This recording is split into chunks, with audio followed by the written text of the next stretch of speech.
We're about to discover and tap into the power of Peernovation. Who you surround yourself with as a leader actually matters, with Leo Bottary. And let me see if I can't take a stab at this, Leo. We're all in the same birds of a feather. There you go. And yet, peer influence, and this is the beauty of a podcast, is it allows anyone listening to fill in the blanks, but peer influence is something we've all experienced for a lifetime. We all want to be on the same page, rowing in the same direction, but without a great deal of thought or effort, we kind of know that's what we should be doing. But what, Leo, you've done is you've given an awful lot of actual deliberate thought and study on this very subject. In other words, you're a global expert on how peer advantage and the power of peer groups can be used in a way that is selective, strategic, and structured. Thank you so much for joining us. Oh, pleasure to be here. Great to see you today. Yeah, and I've just got to start with the epiphany. Every author that I've ever met has an epiphany moment, the aha moment. Well, what's yours giving birth to Peernovation, the day you realized you were onto a big idea? Well, it's funny, Peernovation was kind of an evolution, right? So you think about peer influence and how we influence one another. We think of peer advantage as what happens when we're more selective, strategic, and structured about the people we surround ourselves with. And Peernovation really came out of the realization that with all this work that I've been doing, studying CEO peer groups and groups for key executives and how they work together and identifying 5 factors that make those groups so high performing, it was now looking at the fact that, wow, these same 5 factors are so powerful also for high performing teams.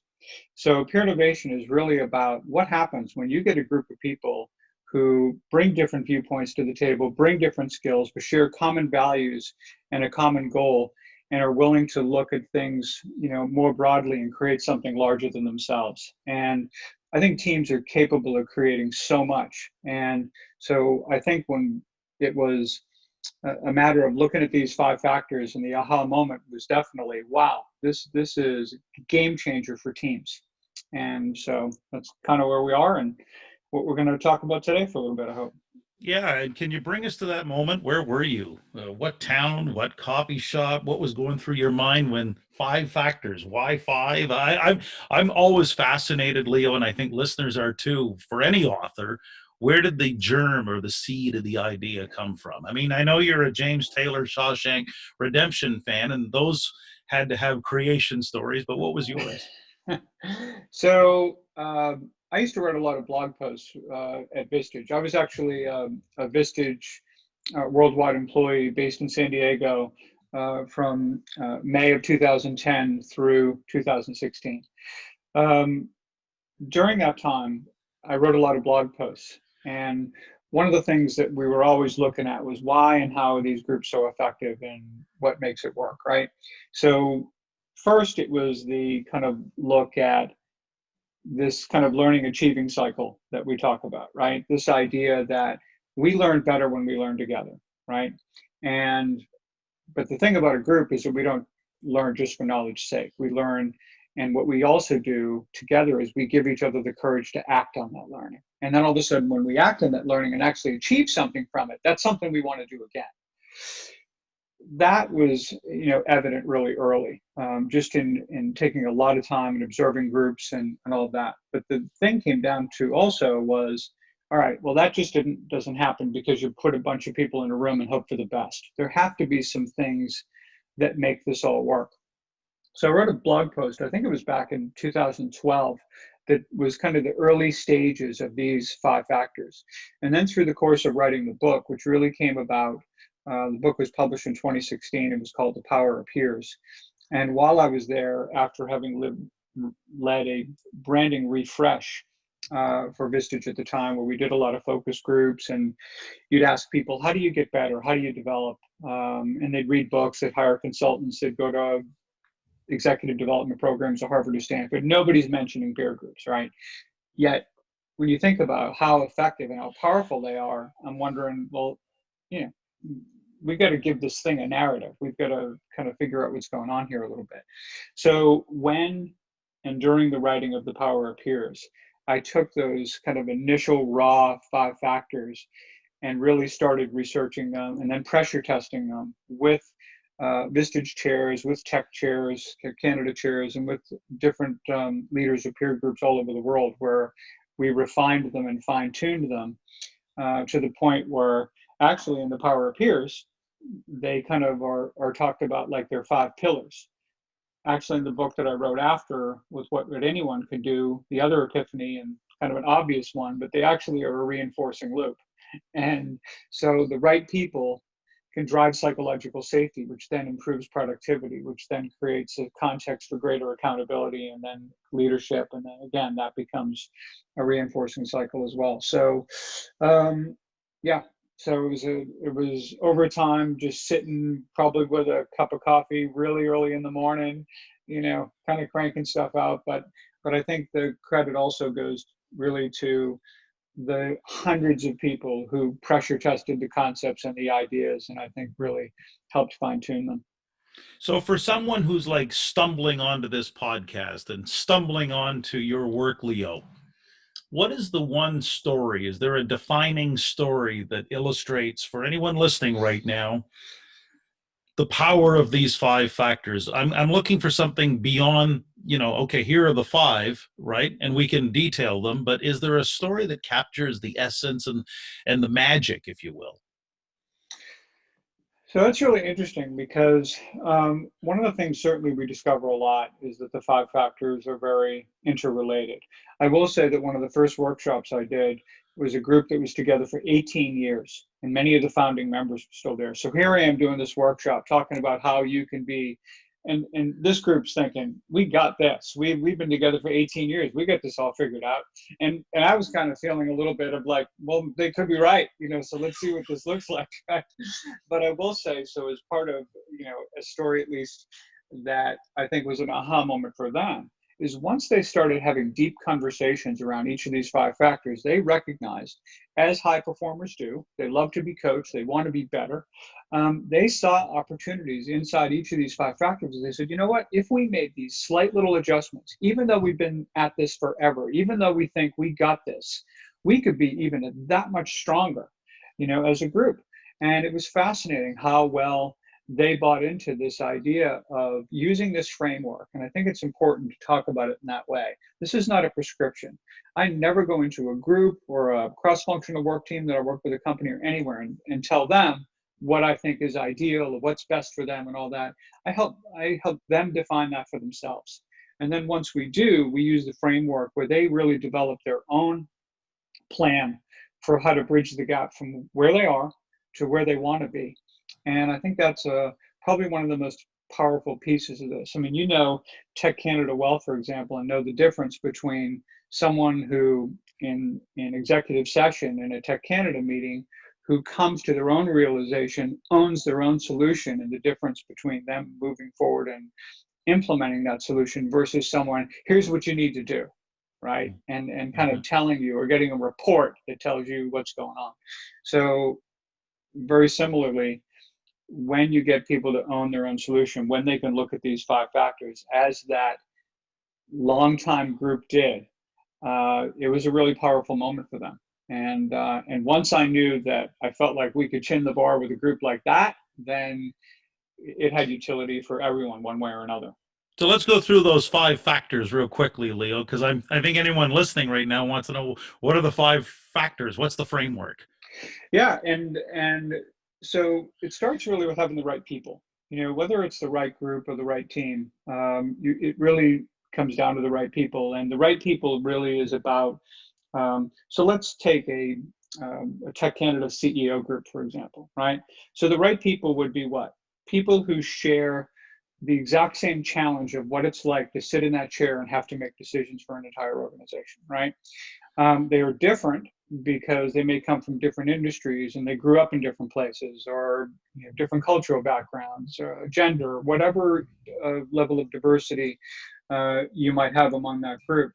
But then what really makes the group come together also is shared values, right? The understanding that to be a strong contributing member to this group and participate in this experience, there's certain things about our culture and what we believe works that makes our group effective. So I think finding the people who are that for you is really helpful. On a team, for example, I've often asked, because we've all made the mistake, right, of, if you've run any kind of company or, whatever, where you get this great resume and the next thing you know, everyone interviews the person, everyone loves them. They start 3 months later, it's not working, and no one really understands what happened. Doesn't, and what we find out 99% of the time is it wasn't that the person is bad by any stretch of the imagination. They're going to go somewhere else, probably really successful. They're just not working here. And so oftentimes employees can be an incredible source to just sit around with them and say, hey, tell you what do you think is the difference between the person who makes it here and the person who doesn't? What does it take to be successful in this organization? And for CEOs that I've talked to who've asked that question based on a little lunch and learn that I've provided them at the end of meetings, they find it fascinating.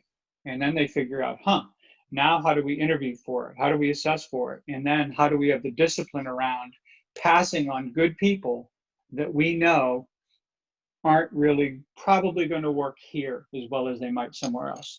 So starting off with the right people is so whether really, it's hiring or whether it's a peer group you want to create, let's just say I want to create my own special mastermind peer group. Is that right. what we're talking about, Leo? It's the same thing. Sure, absolutely is, and they're both the same thing, and it really starts off with having the right people. Second, the research that we've done on groups squares exactly with the work that Google's done as part of its Aristotle project with regard to the importance of psychological safety. With a group that looks, like situation where people want to feel that they can be open and honest and vulnerable. They want to know that confidentiality is sacrosanct, right? What happens in the room stays in the room, which feeds their sense of psychological safety and willing to be open.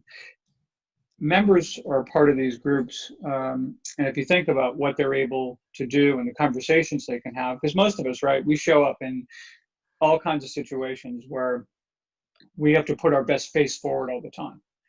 They can come to this group and everyone just shuts the door and they can be real. And they can say, I'm having problems, or I don't know something, or I'm scared about something, or whatever. And you can have this kind of conversations there. So the psychological safety becomes crucial. In companies, you pay a lot of money and you're hiring people, and yet if they don't feel that they can speak up or speak out or ever take a risk or something like that, then you're really limiting the potential of what they can be providing in terms of value to your company. So psychological safety becomes huge, whether it's a group or a team. Third, we talk about in terms of productivity. Now, in a group, we're really talking about when you go into executive session, what are the quality of the topics they're really talking about, and what is your discipline and some of the takeaways you get from those conversations, right? How productive, how meaningful is that for you? At the same time, you look at companies and you say, great, we've hired the right people. They feel psychological safety. They trust one another. Are they as productive as they can be? What does that look like? Are we giving them the resources and creating the context that allow for a level of productivity that allows them to flourish? Fourth is culture of accountability. We've seen this in groups and teams where the very best groups and teams, their currency as a member of that group or team rests with one another. It's not about impressing the leader. It's not about impressing the chair in the case of Tech Canada, or the leader of a group, or your CEO. It's the recognition that every one of my peers is bringing their A game every time they show up to work every day, and that it's incumbent upon me to accept personal responsibility to do the same. And you've just got that whole dynamic that is peer-to-peer. And then finally, on the leadership front, we definitely found that the best leaders of groups and teams, or at least clearly we're not suggesting it's the only way to lead anything, but we certainly, in a prevailing sense, find this idea of servant leadership, the idea that the leader is there to make the team or the group successful, not for their own self-aggrandizement, right? But this person also serves as the steward of the other four factors, right? They're making sure that we have all the right people and they continue to conduct themselves in the right ways that create a great positive culture in the group, that there is psychological safety, that it's never taken for granted. It's very easy sometimes to say, "Oh, we got this," and not nurture it. It's a little like having a flower, and you decide, "Oh, it looks beautiful," but then you don't water it for 3 weeks, and all of a sudden, maybe not so much, right? Um, and or again, watching productivity, making sure that the issues and topics being discussed or being done so in the right way, and that you continue to create context for culture of accountability. I don't ever see the chair or the leader of a team to be the enforcer of culture of accountability. It's counterintuitive if you kind of think about that. I think in some respects, though, they can serve as the backstop for it. And so as long as they can show the people in the group or team the value of that culture of accountability, then that becomes really powerful. I think any leader listening right now, no matter what position they are in an organization, can see the universal beauty in your framework, Leo. To be honest, when you think about it, I'm just going through the check down, the people with the shared values, the psychological safety, then you marry that with productivity and a peer-to-peer framework environment, and then knowing you've got that stewardship, that says a lot. It's taken you your life's work to put it all together, and but it's not 5 easy steps. That's what I'm getting, Leo. It's not 5 easy steps for any leader listening. I talk about it as that they're simple, they're just not easy, right? So, I mean, to your point, they take work, they take attention. And I think it's mostly about being intentional about it, about thinking of it in that way. Again, when I talk about the group that have been together for 18 years that I talked about, it isn't that these things aren't part of how they work or what they do, but when you actually sit down and are intentional about looking at each of them one by one and looking at opportunities within what they're already doing, that became really powerful for sure. We call this the leadership standard, Leo, and it's all about fresh ideas to go full throttle in today's rapidly changing world. Question: how did you evolve into a leader? I know you've got a background with Seton Hall, so you must be a pirate at heart, but what was there a moment when you realized you're the guy? I think people would be fascinated to hear that.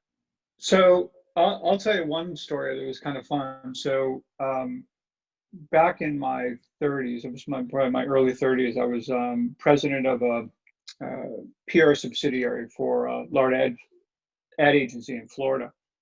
And I remember, we were building our team, we're growing, we're having fun. I always considered myself very much just one of the folks there, right? We had hired a woman to join the team, and about 3 to 4 weeks in, I was approached by 2 or 3 of my employees who, and this is something they would never do, right? So they came and they said, "Hey, we feel really funny about even saying this, but the new woman you hired is great and all that, but I have to tell you that when we ever ask her for help, because oftentimes things would happen and everyone would kind of pitch in and just kind of do their thing and help whoever needed it at the time." He said her response usually is, "Nah, I'm not going to do that. It's really not my job. Knock yourselves out," kind of thing, right? Just really had a lot of attitude about it. So my response in that moment was, "God, that's so funny. Every time I ask her to do something, she's all over it. It's like no big deal." And they look at me like, "Are you serious? Like, you think there's no difference between you asking her and us asking her?" And in many respects, I kind of didn't, right? At least hope there wouldn't be. But I think that there was that moment where it's like, huh, okay, I've got to kind of own that and recognize that a little differently. The other thing was when I owned my own firm shortly thereafter for a while. And I remember just realizing that my words were live ammunition for everybody in the room, right? In other words, you literally have, like, I might say something and then someone would like commit budget toward it. And I'm like, whoa, whoa, whoa, wait a minute. There was a little bit of that feeling about it. So it got me, again, you kind of feel a little more ownership of, the weight that I might carry in any given situation or moment, depending on what room you're in and what the subject matter is about. And just recognizing that I have to understand and accept responsibility for that and do so in a way that's responsible. Any study of leadership, Leo, inevitably comes back to the power and the influence of early mentors. Who were some of yours, and can you recall some of those specific examples or folks in on your journey that have really helped you? Yeah, I wish I had mentors who weren't negative influences and showed me what not to do kind of earlier in my career. That was one thing. I will say that, so a couple things there. One is that I think there are a lot of things. You see all these people leading the same way, very command and control, very much about not really praising anyone, just screaming at people for whenever they make the smallest mistake, things like that. And you go through enough leaders. I remember reading the Leadership Challenge by Jim Kouzes and Barry Posner. It's like in its 6th edition. It's been translated into 22 languages. Somebody clearly thinks they know what they're talking about. And when they talked about leadership and what that looked like, it was the first time I really felt like I got some kind of validation that, oh, maybe I'm not crazy. Maybe there really is a way to lead people that isn't, that.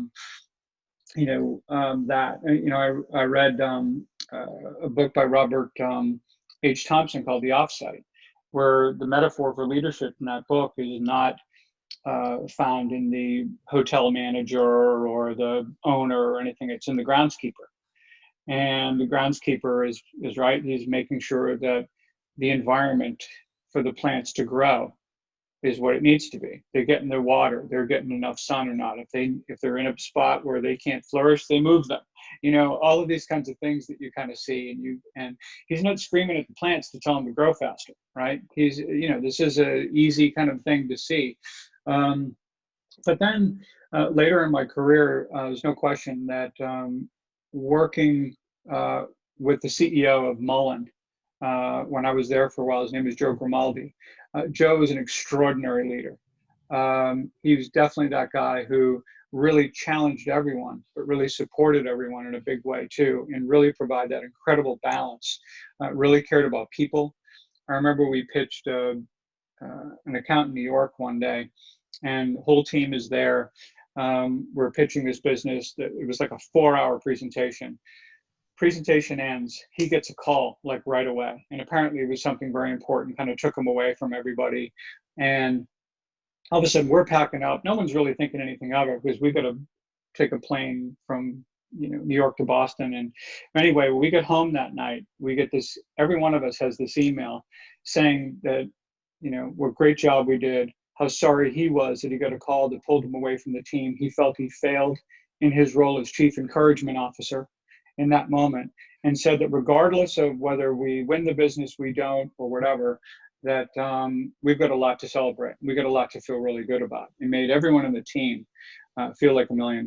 In fact, at the very end of the presentation, earlier in the day to the client, he looked at the client really kind of squarely in the eye as they're sitting there at audience. He says, "You will never find an agency who will care more about the success of your business than we will." And I was sitting there on the team thinking, as I was hearing those words, I wanted to tell that audience, having had all kinds of other experiences in this, he's right.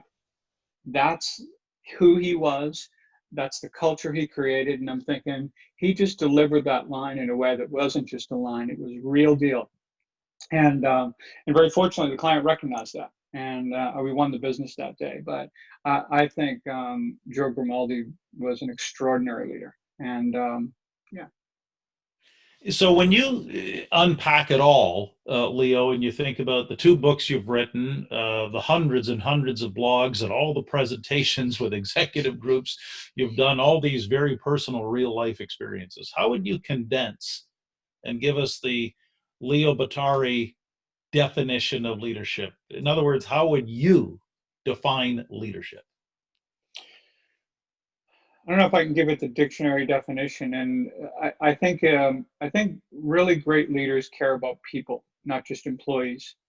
They have clarity, they're transparent, they are looking ahead, when others need to be doing, obviously, whatever the task at hand, um, is all about. I think they can challenge you in a way that a personal trainer challenges you to do a little more than you might do if left to your own devices. And at the same time, is not, you have to trust that they're not pushing you to do more than you can do. You're not going to injure yourself. You're not going to hurt the company. You're not, and I think when we have people who lead us and they can hire people that can surround us also, part of leadership also is building the team where it isn't just my dyad relationship with the leader. It's more of a triad, right? It's the leader, it's the team, and it's the individual. And all of us have a role to play in results and culture and accountability. You pick whatever you want to put in the middle of that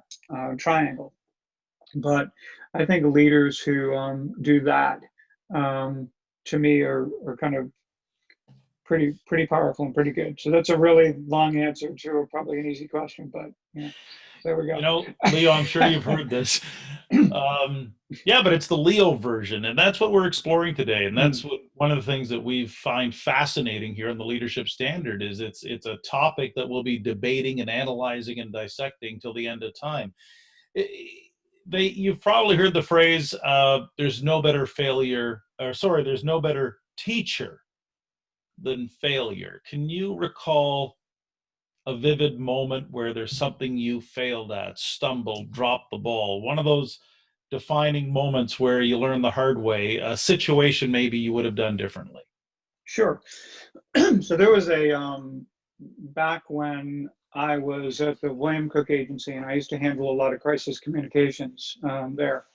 And there was a situation with a particular crisis, without getting into the whole long story, but the fact of the matter is I underestimated what the ramifications of this thing could be. And it really cost us, quite frankly. And I thought to myself, never doing that again, because for whatever extra work it takes you to prepare for what even might be a 5% chance of happening, it's really worth it. And you really have to take that extra step. And if you think about, as leaders, one of the things that I talk to leaders about all the time when we look at, the valuable interaction, productivity piece of this is asking the what if questions. What if my building were to burn down? What if my number two left tomorrow? What if this were to happen or that were to happen? The idea of thinking through these questions and actually thinking through them with a group is really remarkable, right? Because if I've got this what if question, like what if my CFO left tomorrow? What would that look like for me? Well, I've got to be thinking about that. May not happen, maybe a 2%, maybe a 0% chance it'll happen, but to be unprepared for it because you get hit by a bus, or I mean, seriously, you just don't know.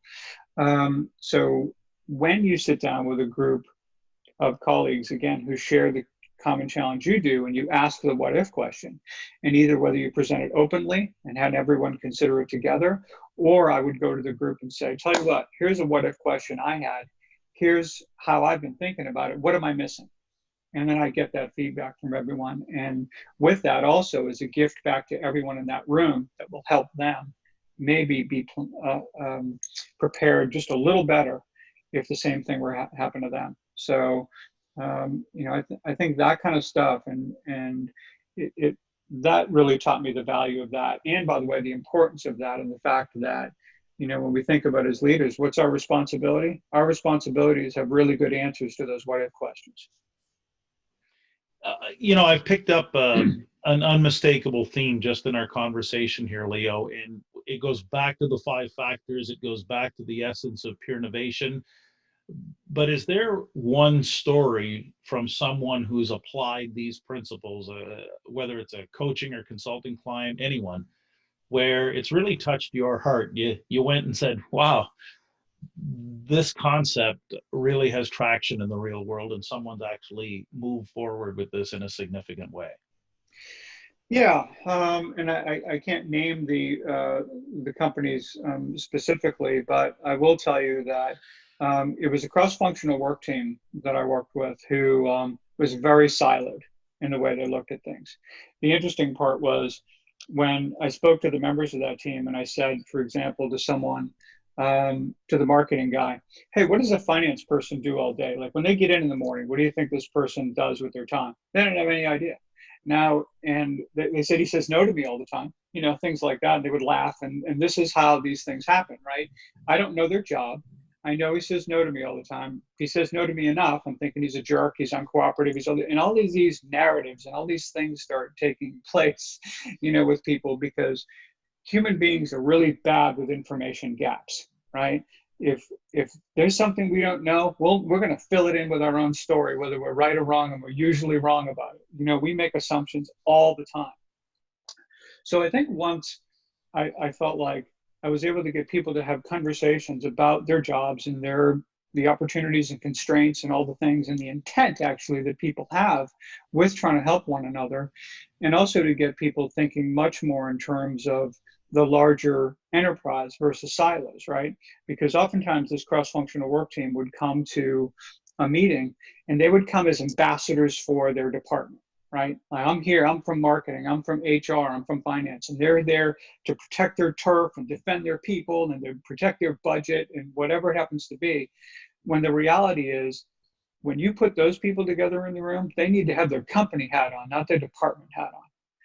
But you've got to build some trust around that. You've got to build some different mindset around that. And I think for this particular company, over the course of about a year, to watch that transition where they didn't look at everything in terms of press this and this happens, but they understood that my action here could have ramifications elsewhere, and I want to understand what those are. I'm going to be really transparent about it. I'm going to get the input I need. I'm going to get the help I need. And they really started working together in a way that was powerful. And so, yeah, that's really gratifying when you start seeing that, because again, I came up with maybe just planting the seeds there, but they are the ones that made it grow. They're the ones that made it work. So yeah.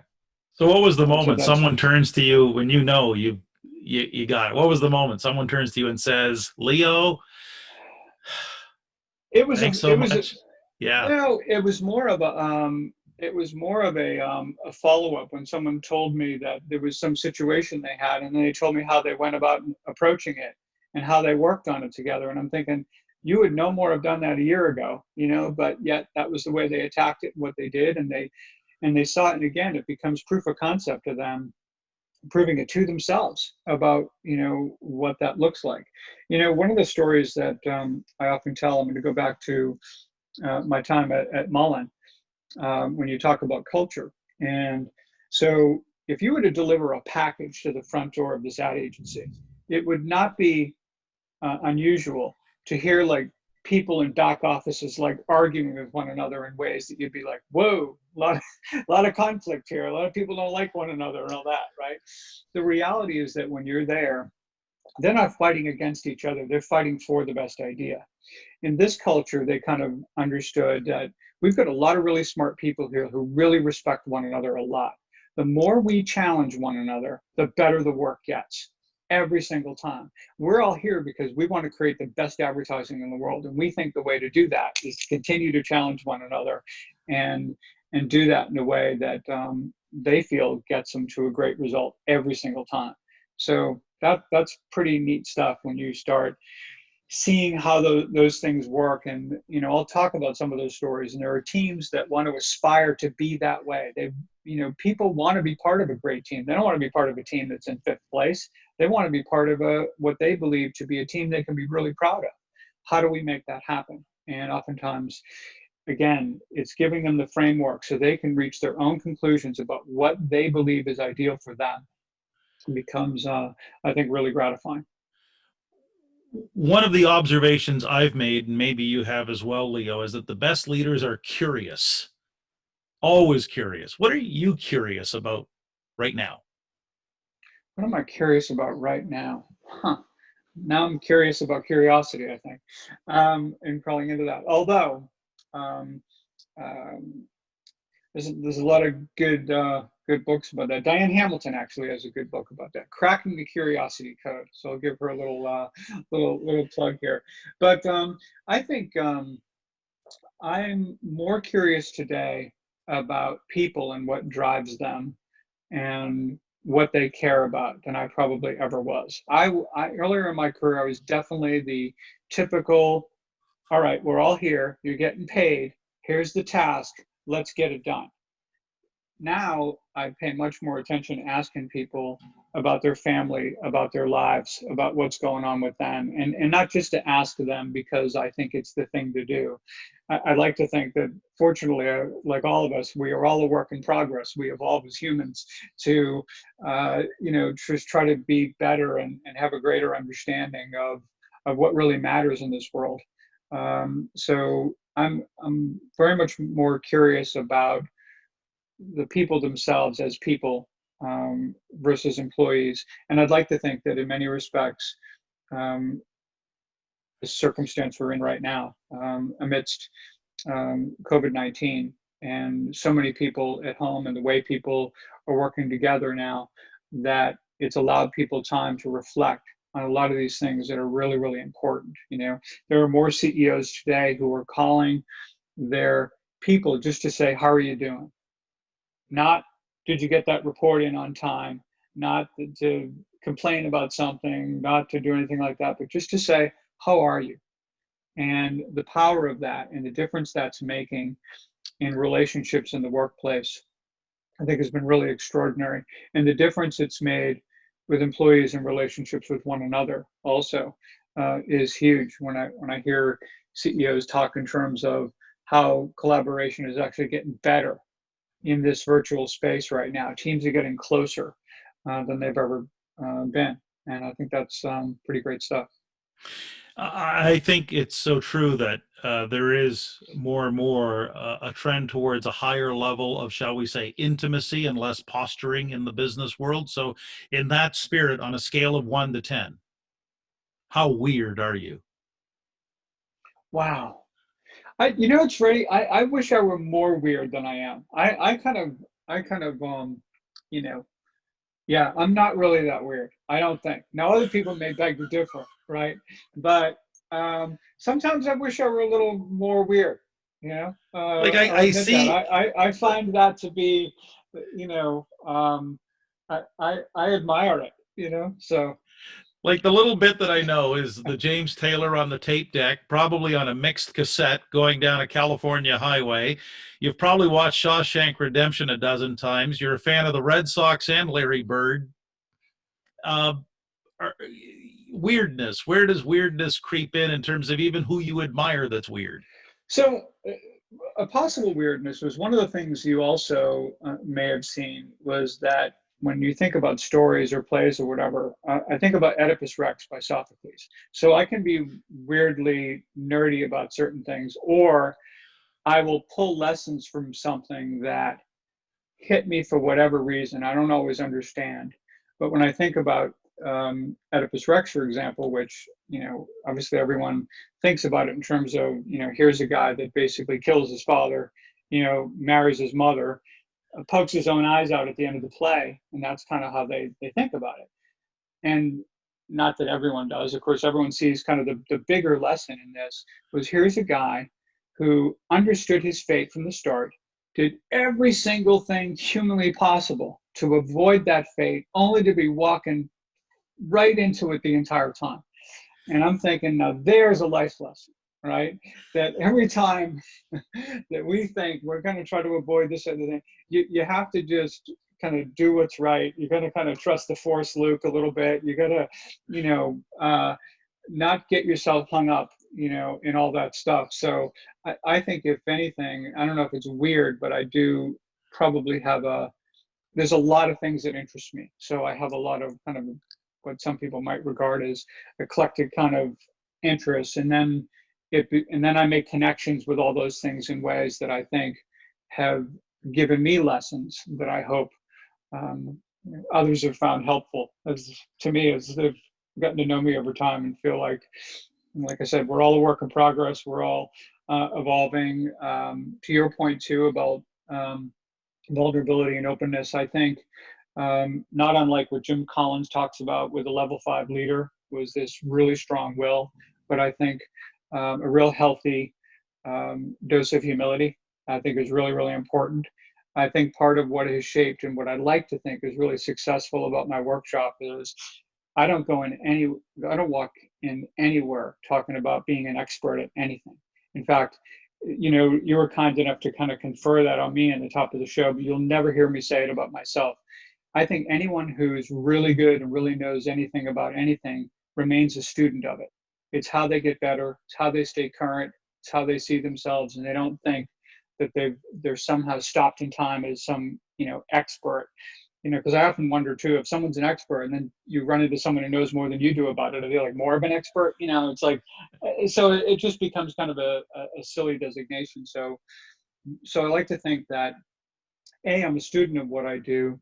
B, I think one of the things that this whole experience of working with peer groups has taught me is the power of people coming to their own conclusions, owning their own solutions, and for me, just try to provide a framework, not as an expert, but just to help facilitate that conversation and allow the intellectual capital in that room to shine. And so that's what's a lot of fun. And that's how I try to lead any workshop I'm doing, and probably if I were back in the workplace today, how I would try to lead any team going forward. Hey, Leo, just for fun, in the spirit of weirdness and vulnerability, you can pick anyone at all. Who's going to play you in your film biopic? So Leo Bottary, featured in a Netflix original. Who's the lead actor? So the people who, the actor who people say I look like, which I'm not always sure how I feel about this one way or another, but I'm going to go with their thought that Billy Bob Thornton would play me in a movie. Yeah. So now, there we go. Now that qualifies. That's fascinating. I think we're ready now for something we do with every one of these episodes of the Leadership Standard. It's we call it the Lipton Pivot Survey in honor of James Lipton from Inside the Actors Studio and French journalist Bernard Pivot. Here we go. Rapid fire. Leo Bottary, what is your favorite word? Love. What is your least favorite word? Hate. What turns you on? A great bottle of wine.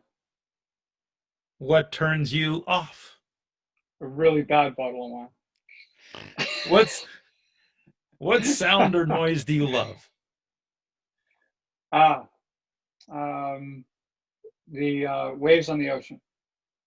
What sound or noise do you hate? Fingernails on a chalkboard. What is your favorite curse word? Oh, fuck, for sure. What? Of course. What?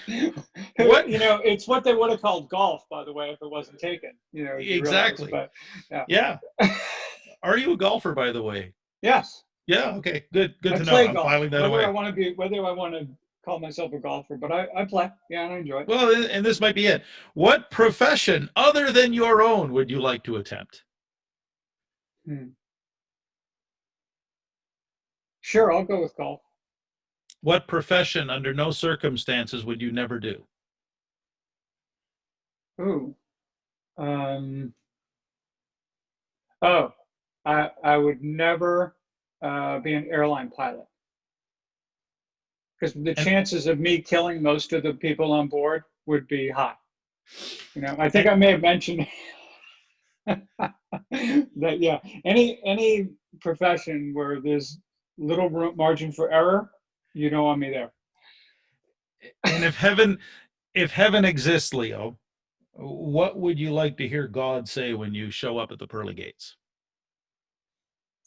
That I was a good husband and father. Do you have a personal creed or motto?